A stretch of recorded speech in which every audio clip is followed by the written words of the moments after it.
Hey, it's another edition of the Sit Down at Uptown, man. Sit Down at Uptown, your host and owner of Uptown Comedy Corner, Angelo Sykes, man. And you know we chop it up with all the comedians who come headline Uptown. And tonight we got a good old-fashioned comedian friend and you know what I mean, long-time guy, man, Mr. Sean Larkins. Yes, sir. What's good, brother? Back in the Uptown, man, hanging out with boy Lo. Lo's he's not only a club owner, but he's a podcaster now too, man. Damn. What's up? Who would have thunk it, huh? Who'd have thunk it? No doubt, man. No doubt. So, Sean, man, it's good to have you here at Uptown, bro. Yeah, Always man. a pleasure to be back at the Uptown, man. Yes, sir. ATL's best comedy club, hands down, bar none. That's what's up, my brother. Yeah. So, Sean, you know, we start these conversations, man. I always like to take a trip backwards, right? Okay.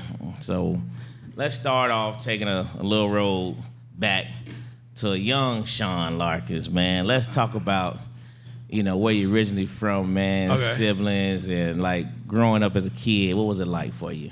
Originally from Detroit, Michigan, West Side, Cooley High till I die. What up, though? What up, though? You know what's crazy? That wasn't even a thing till like I think the 90s. Nobody said that till the 90s. Is that right? Yeah, I think that started in the 90s. Yeah, when we were kids, nobody said that. That wasn't it. That wasn't even a thing. But when it blew, it blew. It blew, but Yeah. now it's a thing in Detroit. Yeah. So yeah, I'm from the West Side of Detroit, man. I have 3 brothers, 3 sisters. Where you fall. I got one brother that's older than me. Okay. One step brother that's older than me. Okay. I didn't grow up with my sisters. My sisters grew up in L.A. And so I didn't grow up with my father or my sisters. They all were in L.A. when I was a kid. And lived in Detroit till I was 18. Then I joined the U.S. Air Force. Left Detroit. Lived in Germany for a couple years. I went and lived in San Antonio. I was in Desert Storm for 4 months. So I saw the world, saw a lot of stuff, gained a lot of experience, a lot of knowledge just being in the service. I probably wouldn't be the man I am if it wasn't for the service. Yeah. Yeah, my military experience. So in Detroit, man, went to public school? Cooley High. Cooley High. Cooley. Cooley High. Yep. Cooley High, man. So how were you as a student? I hated school. I was a good student though. Okay. I was in accelerated classes throughout high school, but I just didn't want to be there. Really? Yeah, I hated it. Okay. Hated school. It really did, man. But I was not a dummy. I was a bright kid. I just didn't want to be there. Gotcha. Yeah. Gotcha. So were you class clownish type, or were you?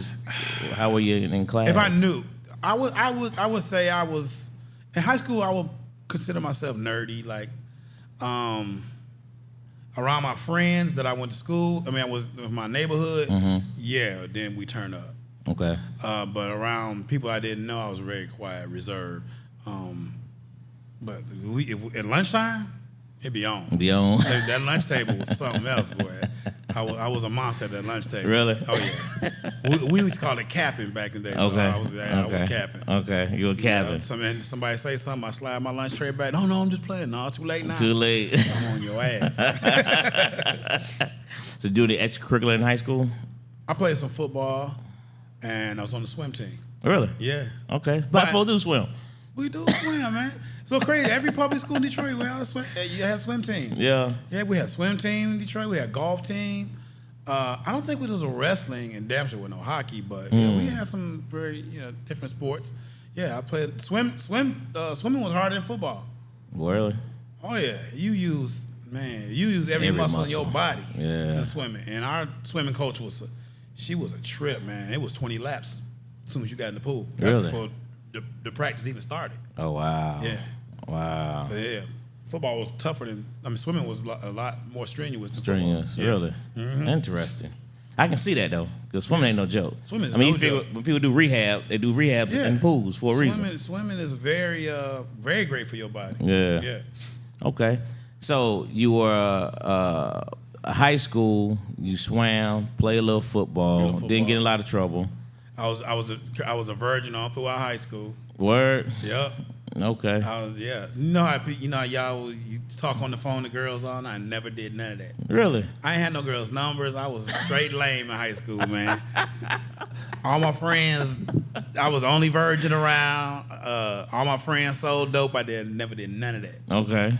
I was straight square, man. So I was always, as far as girls went, I was just content with being a kid when I was young. So I wasn't trying to grow up fast. And when I was in high school, like, I don't know, I was just scared of girls, man. Really? Yeah, I was. I did ask a girl to the prom, but I thought I was gonna swallow my tongue asking this girl to the prom, man. So yeah, it wasn't until I got out of high school that I had sex. Man, it was crazy. So you were raised. You say your dad and your sisters were in L.A. Yeah. So you raised by your mom, and my stepfather. right? Okay, and stepfather. Yeah. Okay, so it was a father in the house. Yeah, it was the father in the house. I was an only child till I was 8, Okay. and then my mother and my stepfather got together. They had my little brother. So I went from being an only child to 3 brothers basically overnight. Really? Yeah, it was a dramatic change. Dramatic change. Huh? Yeah, very dramatic change. So you think your upbringing, your mom in particular, raised you by herself? I mean, what you think all those played a role in your reservedness with girls? I mean, did you? Probably. Yeah. Yeah, definitely. Yeah. Yeah. Yeah. That's interesting. And I don't think I still never got the talk. I don't know about birds and bees. I never got that conversation, man. Funny, I never did either. I don't think I was raised by my mom too. Yeah. And never did either. Yeah, never got that conversation. So Yeah, we learn more had in to learn school. on the street. Yeah. Yeah, streets and school. Yeah. But they had sex education when I was in school. They still Okay. had it in school. Yeah. So that was, I don't know why they took it out because I think it's, Yeah, 'cause but a lot of they people take everything being else raised out. by So. their mama don't know nothing. Yeah, that's real. That's Yeah. real. So after high school, you say went straight into the Air Force. Well, I didn't go straight. I spent the year just out of school, Okay. hanging out, and thankfully I did go to Air Force because I think one more year I'd probably start getting in trouble. Really? Yeah, I mean I was lame, but I mean you can only be lame for so long. In the industry, them streets are just. Did you work any time that year? Did you? Yeah, I worked, and I worked at this like a convenience store. It was like our version of a Walgreens drugstore type of thing. And then I got caught stealing, and I didn't tell my mother that I got fired. So I was leaving to go to work, and I was actually going down the street to my friend's house for like 3 weeks. And my mother found out. She said, "You guys going to the Air Force." So the Air Force was some influence. Yeah. So what made the Air Force? Or My mother said, "You going?" My mother said, "You either leaving out of here. You can go live with your grandmother, or you go to Air Force." So I called my grandmother up, and she was making up rules over the phone. So I ain't going over there. So I joined the Air Force, and about 6 months later, that's when I went in the Air Force. Really? Yeah. I mean, why the Air Force over the Army, Navy? What was it about the Air Force? If you know anything about the service, I mean, if you can get in the Air Force, you're gonna join the Air Force. It's a lot easier. Man, I was in the Army, man. What you mean if you know anything about the service? What Then that's you know supposed I'm to talking. mean? Then you know I'm talking about because you would rather have been in the Air Force than you was in the Army. Don't lie. Hey, he just straight exactly swung. what He I'm just straight talking swung on Army right there. Because my first unit it was half Army, half Air Force. And man, the stuff I was a cop. I was an SP. Okay. So our unit was MPs and SPs, and we did town patrol in Germany. So you would be on patrol with an Army dude, and we get off work, we go to chow hall. Y'all had. Well, I mean, sorry, we would go to the. We get off breakfast. Y'all was going to do PT. I was like, Right. they going to doing PT? I'm finna go to bed. They just did an 8-hour shift. Now they got to run? Hell no. And we lived in dorms. Y'all lived in the barracks. We lived in the dorms. Yeah. That's true. Can't argue that. But I was an officer, so Are you an officer? I kind of lived a different kind. I didn't know that. Yeah. That's dope, man. Mine was a little bit different. Okay, you know what I mean? you had But I yeah. definitely understand where you come from. You know what I'm talking about. I never understand where you come from. Okay. So, what part of Germany did you go to? K-Town. K-Town. Kaiserslautern. Yeah, man. 2 years in Kaiserslautern. How was that experience? It was dope. It was, K-Town is the most U.S. citizens outside the U.S. It was very westernized, and it's kind of like being at home. It was a great experience. I didn't adapt to it like a lot of people did. I couldn't wait to get back Really? stateside. Most black dudes loved it. Yeah, 100%. It was okay. Really? It was okay. Yeah, but it was a good experience, a good learning, life experience. That's why my first real girlfriend was. My first heartbreak was in Germany. Yeah, man. Okay. Yep. So what other duty stations you have besides Germany? I was stationed I left there. I was there during Desert Storm. During Desert Storm. So Desert Storm kicked off when I was in Germany. I just got orders, and I'll never forget that. Were you in during Desert Storm? I got out. Okay. So I'll never forget that night. That was a Tuesday night, and we had just got off our shift. We went back to the dorm. I'm sitting in the room, and back then, we only had one station overseas. It was AFN. AFN. That was it. So I remember watching Arsenio Hall. So I'm in my bed watching Arsenio Hall, and then the TV just went out. I was like, that was weird. So I went to bed. It's a Tuesday. Come 2 a.m, somebody come banging on my door. Boom, boom, boom, boom, boom, boom. Get up, get up, get up. I go outside. It's like Armageddon. The whole base is up, running around. Get your shit, get your gear, get down to and grab your chemical gear. I was like, oh, grab my chemical gear for what? Right. It's on. Right. I was like, man. And that was the night this shit kicked in, man. Wow. Yeah. So I know folks for real. Like we were open post, so we had to lock the base down. So we had to close everything down, all these threats and stuff. And they thought they were going to cancel my orders, but I was only there for another month or so. Okay. And then I got stationed in San Antonio. Really? Yeah. Well, you escaped that then? No, because then I was in San Antonio for about 6 months, and then I got sent to Desert Storm. Oh, for real? Yeah, so I spent you was over there in the beginning, come back stateside, and get sent right back out. Back to Desert Storm. That's so I crazy. spent 4 months in Saudi in Desert Storm. Is that right? Yep. That's crazy. Yeah, I stationed in a place called Kamish Mushat. We was up in the mountains. We was a stealth bomber base. So we guarded the stealth bomber. And the craziest thing about that was, so it was a very small group. It was 8 planes, and we lived in airplane hangars and stuff for the 4 months we were there. And these planes, like, you could go up, you could grab the wing of this plane, you could bend it, it'll bend back. Really? There's no vertical lines on the plane whatsoever. The pilots would tell us that they could fly next to enemy aircraft. They had no idea. They would have no idea they was there. And as they opened those bomb doors. Wow. And it was 8 planes, and we come to find out these 8 planes did 80% of all the damage in Baghdad of all those thousands of planes. Is that right? Yeah. When I first got there, it was top secret. Couldn't even tell where I was at. Right. And the craziest shit about that whole thing is that was 1991. So can you imagine? Was in them buildings now. Now, yeah, no doubt. Oh, that's wild. That's wild. So yeah, that's a heck of an experience, bro. Heck of an experience. Yeah, man. Well, thanks for your service, my brother. Yeah, man. Thank you for yours, man.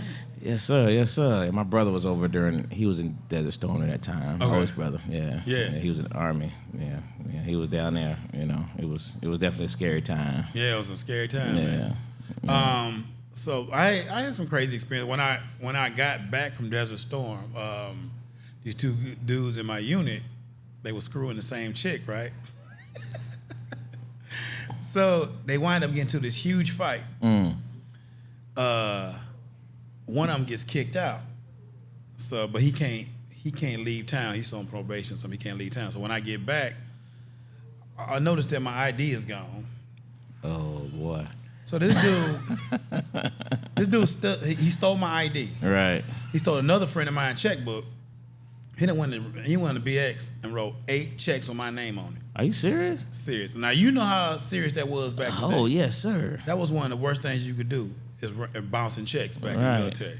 So I get called to my first sergeant's office. She like, you want to tell me about these checks? I'm like, what are you talking about? Don't play dumb with me. What's up with these checks? I said, ma'am, I have no idea what you're talking about. Made me do a handwriting sample. Made me take a lie detector test. Told me I failed it. I was like, what you want me to make up a story, implement myself? I don't know what y'all talking about. Man, they had me cutting grass in San Antonio, Texas, in the middle of the summer for 3 months. Wow. While they investigated, took my gun, badge, and all this stuff. And yeah, man. That's crazy. So this dude, it did it. He starts getting desperate. He robs a pawn shop, shoots and kills the owner of the pawn shop. God, The owner pawn shop shoots him in the butt. He wound up going to jail. He may be getting out in the next couple years. And I guess he may have confessed to whatever, all this stuff that's happened. And so I called my first sergeant's office. She like, all right, here's your badge and gun. You can go back to work. I mean, no apology. Just like nothing. That. And I was like, well, fuck the whole, all y'all. That's crazy, I'm man. done. Yeah. Because I was going to re-enlist, and who knows had it not been for that situation. Yeah. How my life That's crazy. Yeah. So life changed. Life altered right then. Just like that, yep. All right, so where do we head to from there? Got out, came back to Detroit. I was in Detroit for like 6 months, and I knew I couldn't do it. My cousin was living in Atlanta for like a year. He called me up and said, man, come down to Atlanta and visit me. So I drove down to Atlanta. I was down here for 2 weeks. During one of the biggest snowstorms in history of Atlanta's. It was horrible. And I still call home. I call my mother and say, I ain't never coming back to Detroit. In the middle of the biggest storm. I don't care. Because there's a big storm in Detroit every winter. Right. That's the norm. Yeah. So that's my journey to Atlanta. Okay. Yeah, man. So tell us about how comedy started for you. I had been in Atlanta for like a year. I was working at Macy's. I was a security guard at Macy's. That was my first job in Atlanta. And I remember going to the Uptown Comedy Club, the one on Peachtree. Mm-hmm. And I had been there a few times. Comedy never crossed my mind, ever. And this night, me and some coworkers were in there, and Jonathan Slocum was on stage. Never forget it. He's killing it. I mean, killing it. So I leaned over my coworker. I was like, he funny, but he ain't that damn funny. I'm like, I could do this shit. You know how I could do this shit. And I don't know, something clicked in my head. I went home that night. I started writing material. Really? Wrote me out a set, had me a 5-minute set, and I went over it for 2 weeks. I had it down packed. It was like robotic. And I went back to the comedy club 2 weeks later. The first person I ever met in comedy was Hurricane Andrew. First person I ever met. He was like, go down the Underground tomorrow.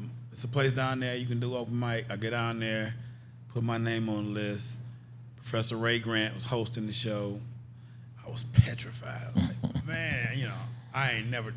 But when they call your names, then you got to go. So he called my name. I went up there. And that first show, I did pretty good. I wasn't bad. So I got through that whole 5-minute set? I did my whole 5-minute set, man. Got through it. Pretty good. Got some laughs and everything. Yeah. And I did pretty good. But the first 3 years were horrible, I started out at the Uptown and 559. So I went the rough route. Yes, sir. So it was Tuesday nights was something else. I don't know why we was a glutton for that punishment, man. We would go to Uptown first when Quake was hosting. Right. Bomb there and Quake will let your ass have it. Quake, but I know you got in free, but you need to give $5 to somebody. Leave there, go to 559, Bruce hosting. It was even worse. Every dope boy and stripper in Fulton County. Yeah. Every Tuesday night. Yeah. And it wasn't just no booing. It was like, bro, get this lame ass nigga off the goddamn stage, man. Lame ass nigga. I mean, and every Tuesday we go back, man. Bruce give you $25. You be, oh my God, I got $25. And we just kept going there. I was getting booed every Tuesday for like 3 years, man. Wow. And it was 559 was so rough. You be like, hey Bruce, how much time I gotta do? Bruce be like, do what you can. Hey, you know it rubbed in, right? This is the headliner he told Right. me. Do what you can. Because that was a tour. It was a creative tour. Yeah. And Atlanta might, I think, last stop or close to last stop, and people wouldn't even want to come. Like, I ain't going to Atlanta. That's how rough 559 was. It was that bad. Yeah. Yep. Yeah, 5 that was no joke now. No joke. So what made you continue? It was a bug, man. Okay. It was different than what I was doing. I didn't know really what I wanted to do. So I was like, I'm pretty good at this. There's a lot of ladies around. They started making a little money, so traveling. To me, right now, it's the best job in the world, man. That's what's up. Yeah. That's what's up. So do you remember when you was on stage, at what moment where you was like, man, this is what I want to do for the rest of my life? I don't think it was one particular. Well, I remember one incident. I thought I was gonna move back to Detroit. Okay. I went home. You know, things weren't doing well down here, so I went back home for a couple weeks, and I was actually okay. Maybe I'll move back to Detroit. And me and my mother ended up going to the bank one day. These kids run between the car we get, and they ain't none of them about 15 years old. One kid runs, 10 more kids chasing them. They all got these 45 Max 10s. Ain't none of them older than like 15 years old. They lighting this house up on the corner. Me and my mother running, diving. I'm like, I'm out. Ain't no way I'm coming back up here. And that kind of turned me around. It's like, okay, I'm going back. Gotcha. I'm gonna really get into it. Yeah. Yeah. Okay. So when did you start seeing the corner turn in the comedy world? I started doing colleges. Okay. So that was my thing for a long time. Did a lot of colleges, and you can make some good money doing colleges. Yeah. Some real good money doing colleges. So that was my thing for a long time. It was just doing that. You can make a living at it, and it was. Okay. Yeah. How did you start getting comedy competitions and things of that nature? I hated competition. To this day, I hate being judged. Really? At what I do. Okay. I do not despise being judged. Yeah. Standing in front of people like you better than you. I don't like it. Gotcha. At all. So. Gotcha. I'll do them, but I don't like it. Yeah. Yeah. Okay. Yeah. So then I gotta, start touring with Ced in about 2010. How'd that come about? Malik S. He was touring with Ced, and he recommended me. I got on with them. I toured with Ced for a long time, for 8 years. And one night we were in Cleveland, and we was some strip club after the show, some hole in the wall. He's like, "Hey man, I got this show. I just got greenlit. I think you'd be good to be a writer on the show." I was like, "For real?" He's like, "Yeah, but you live in Atlanta." I was like, "Man, So I called him the next day because he was drunk as hell. Said it was lit. I was like, "You remember what you said last night?" He's like, "Yeah, man." So I remember they got started, and I called him. I was like, "What's going on?" He's like, "I can't promise you nothing, but you come to L.A., I'll get you in the room." I was like, "I'll see you Monday." And at that point, I mentally had checked out of Atlanta, and I had been in Atlanta for 20-some years. Okay. And I was like, "I'm going to L.A." So I went to L.A., left everything behind, went out there, and that was it, man. All right. Did 4 years. I worked on the neighborhood for 4 years. And I was, L.A., I didn't care for L.A. I don't like the city of L.A., but the whole thing was a great experience. I went from writing for nobody to working at CBS. Yeah, that's big. Which was huge. It was a big responsibility working with people that worked on, I worked with writers that worked on every show you can think of. From A Living Color to The Ellen Show to Saturday Night Live, Martin, any show, they all worked on these major shows. And I'm in the room with these people. Right. Yeah, Big Bang Theory, all these people worked on these shows. That's big. Yeah, it's huge. So how do you feel the writing helped with your comedy?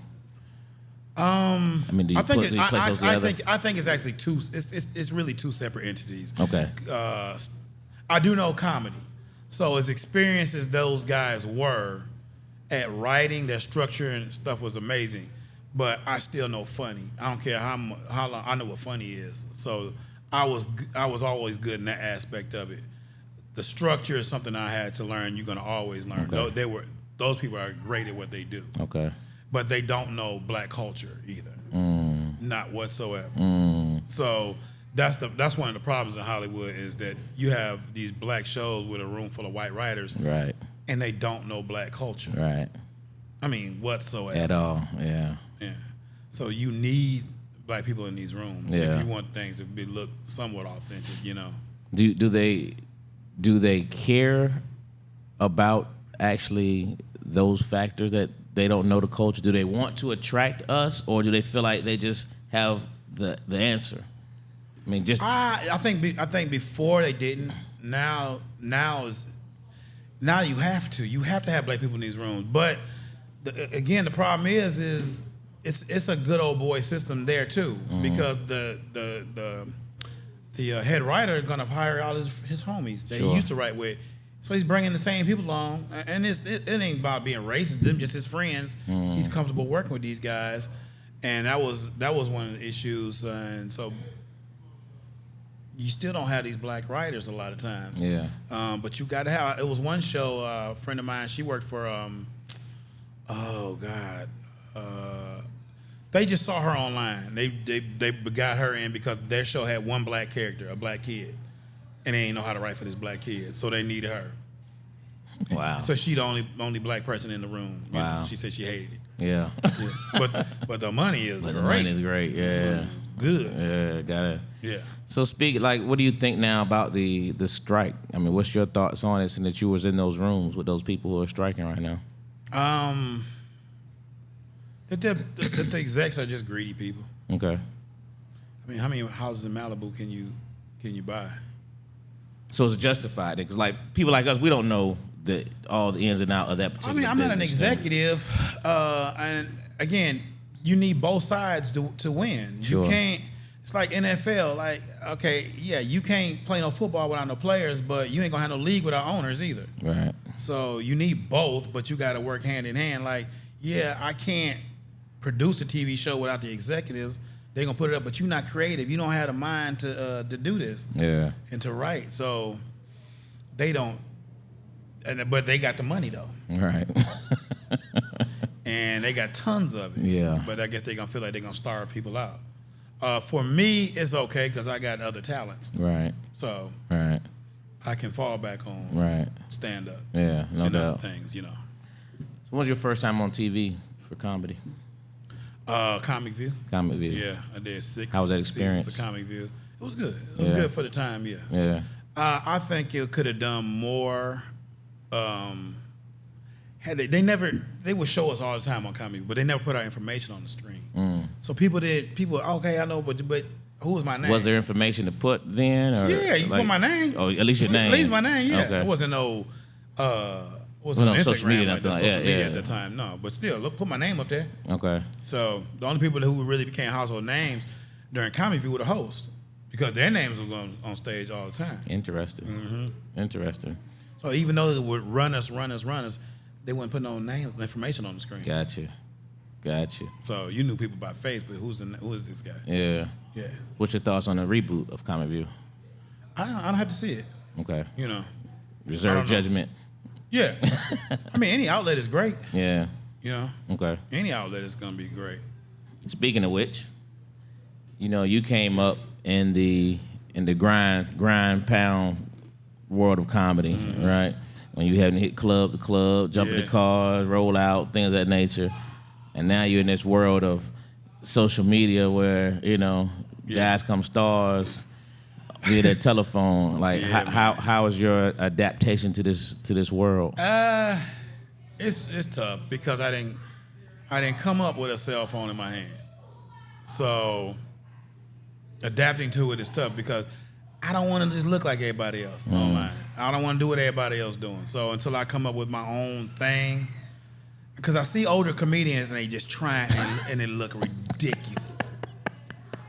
I mean, they just look ridiculous trying to look like these kids, man. It's like, bro, sit down, man. But you got to get. But the thing about social media is the people that are good at it don't care what people think they look, how they look. True.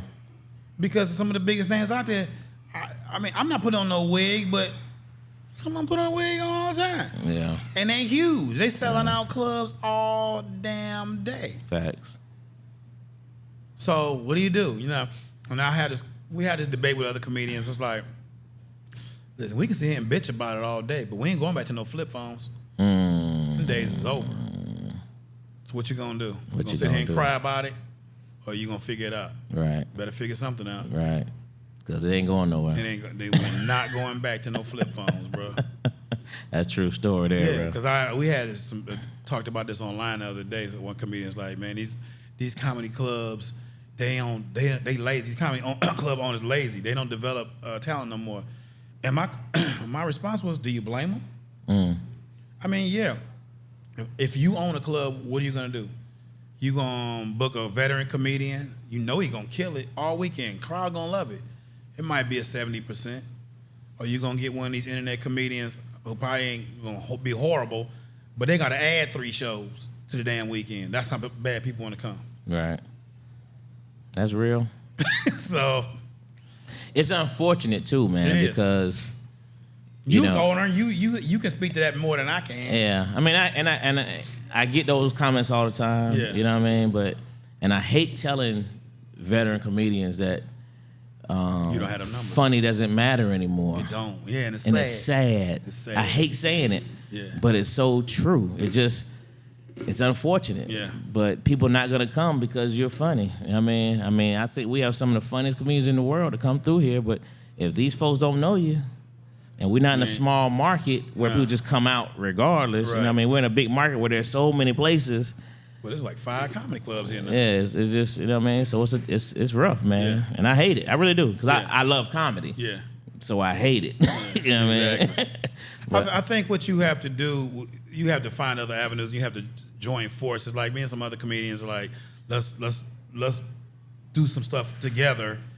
And we, combine our strengths. That's right. And then where we can put more asses in seats that way, and still try the social media thing without looking ridiculous. Yeah, I mean, running from it, you there's a lot of things you do on social media. We see that you can do all kinds of things that without looking ridiculous. You know what I mean? Even if just conversations, just so many different avenues. But the thing is, comedian, we used to an instant response. Yes, yeah, that's the adjustment you have to make. We're not used to. Okay, I'm gonna put 5 videos up. And they don't do nothing. Right. And I'm done. I'm done. But right. that ain't what. But the thing about social media people, as good as I am at comedy, they're great at what they do. Yeah. They may not be shit on stage. Yeah. They know how to get views. Yeah. Yeah. And it takes a lot of content. They don't do it just. Yeah, exactly. They have to put out. You got to put a lot of content. Yeah, a lot of content out there. So there's a lot to it. Yeah. But joining forces, I think, has always been a good thing. And I've seen, especially guys around here, talked about it. But very few have ever come through. Mm-hmm. I don't know if it's the egos, whatever it is. Yeah. But and then you got the situation of, a lot of headliners just don't play clubs anymore. Yeah. Like I tour with Ricky Smiley a lot now, and he hadn't really done a club in a couple of years. Yeah. He's doing theaters. They all do theaters now. You know what I mean? Yeah. So all those things make the comedy club have to look for other avenues, because you know what I mean, those guys don't play, right? Or play here and there. I mean, they can do what I can make one night in a theater. And can't be mad at them, but it'd be like you wish they'd give a little bit back, but you know what I mean. But you know what I mean. You understand, And you got to play like City Winery now. They're doing full weekend shows, which is crazy. You know what I mean? So yeah. The competition's real. Competition's real, man, on all sides. Yeah, on all sides, right? So Sean, what are your future goals, man? What is it you still want to do in this industry? Just to establish as many forms of income as possible. Again, join some forces, and I want to be able to sell out some clubs. That's what I really would like to be able to do. Not necessarily be a social media giant, but to have a presence on there where if I do want to do some weekends at a club, I can get in some of these clubs access a lot easier. Mm-hmm. I'd like to get into more commercials, and I'm a content creator. I'd like to get some of my things out. I've created a couple of shows.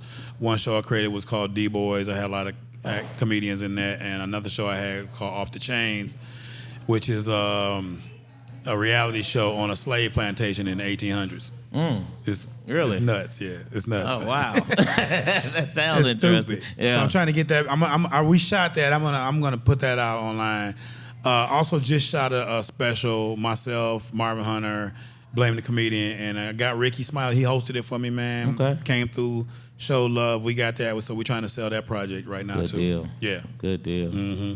That's cool, man. I think that sounds hot. And I hope y'all do that comedians get together thing, man, because the same way them big names are selling out or trying to sell out theaters, I think it can help y'all. Some weekends, You can sell some weekends at clubs. Yep. 100% is a dope idea. Or even if just no one night. If I just do a Sunday night or a Thursday night. Yeah. That's a dope idea. Yeah. So with your comedy thing, right? The experience that you have now, how do you? Are you? Because you're kind of like an OG now. You know what I mean? Yeah. Trust me, I hear it all the time. Yeah. Hey, OG. So what's your give back? How do you relate to the younger comedians coming up? I got to the point, man, I don't even really hang out at the club like I used to. Like before I moved back to Atlanta, you know, right an off night, I'd just be out hanging out. I just don't no more, man. Gotcha. I'll spend my time at home. But even when you're out, like tonight, if comedians come up there and approach you, I mean, do you feel comfortable talking to them? If I know them. Okay.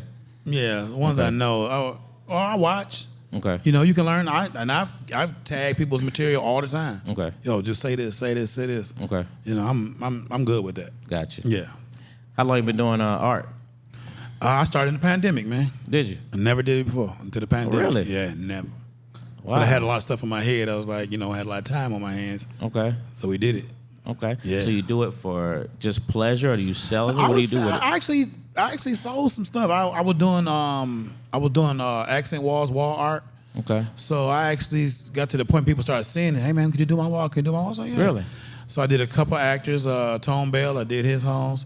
I did DJ Twitch, the one that Yeah, they want to kill this. Yeah, I did his home. His wife got in contact with me, and so I met him, which was crazy. So I spent a week in their house doing walls in their home. Yeah. Wow. So that's another thing I'm into. Like, so that's a lot of good time is doing art, man. And, Okay. you know. Do you want to do more acting? Do you want sitcom? Do you want to be a more part of a sitcom? Is that interesting to you? I would like to be. I'm a creator. I like to be behind the camera. Behind the camera. Yeah, I like to create. Gotcha. So I don't have to be in front of the camera. Gotcha. That's not something I have to be. Okay. But that helps with your numbers when people see you. Of course. Yeah. Sure. So being from Detroit, man, you Michigan or Michigan State? Michigan State. Spark Dog. Okay. Well, my brother's a Michigan State alumni, and I never even been to Ann Arbor. I never been to Michigan. I used to do shows at Michigan State all the time. Really? So I made a lot of money at Michigan State. Gotcha. So that's my school. So you rolling that green in? Rolling that green, baby. The green pay green. Yeah. All right, Sean. So I always wrap up, man, with the top 5. Okay. All right. Uh-oh. So it's never gonna be top 5 comedians. I'll never do that. All right. All right. But I want you to give me your top 5. What I want to give it, Sean? Give me your top 5 movies, gangster movies of all time. Gangster movies. Top 5 gangster movies of all time. Top 5 gangster movies. Of course, Scarface. Top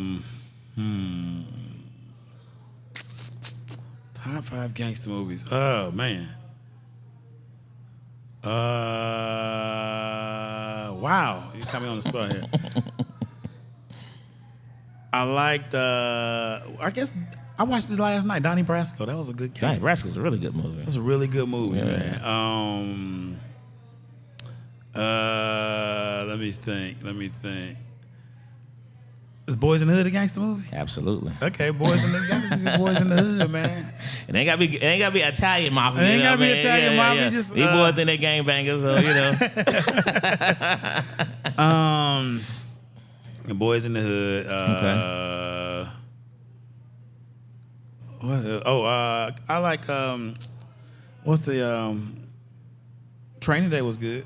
Was that gang? No, that's not really gangster. No, that's not gangster movie. Well, they had gangbangs at the end. Yeah, it had in the gangbang. hood. You know what I mean? King Kong, what's that meat the scene. one where Denzel played the gangster in the 60s? That was an excellent one. We played Bumpy. Oh, you Yeah. talking about King. What's the movie? I know you're talking about. I can't think of the name of it. Golly. You know what I'm talking about? I know that what you're talking about. Yeah. That's a good one. Yeah. Bumpy Johnson. Bumpy role. Johnson's his protege. Yeah. That was a good one. Damn, man, you caught me off guard with that one. That's the goal of the top 5. You only got one more. Only got one more. Oh, Top Shotters. Good one. Shotters. Oh, that was a good. That's one. a good one. That was a good one, man. It was different kind of game. No, man, that was man. Shotters was the joint. Yeah, that's a good one. Yeah. Well, good deal. One test champion. Hell yeah. Hey, Sean, man, I appreciate your time, Man, I brother, appreciate man. you, Lo, appreciate man. you coming rocking out of Uptown Comedy Corner again, man. You know, Yes, always sir. a pleasure to have you, man. Always a pleasure, man. Absolutely, man. And this is the Sit Down Uptown with man Sugar Sean. Daggone. Redo that word. This is the Sit Down Uptown with man Big Sean, formerly known as Big Sean, Sean Larkins. That's right, man. Follow me, Sean, SEAN_Larkins.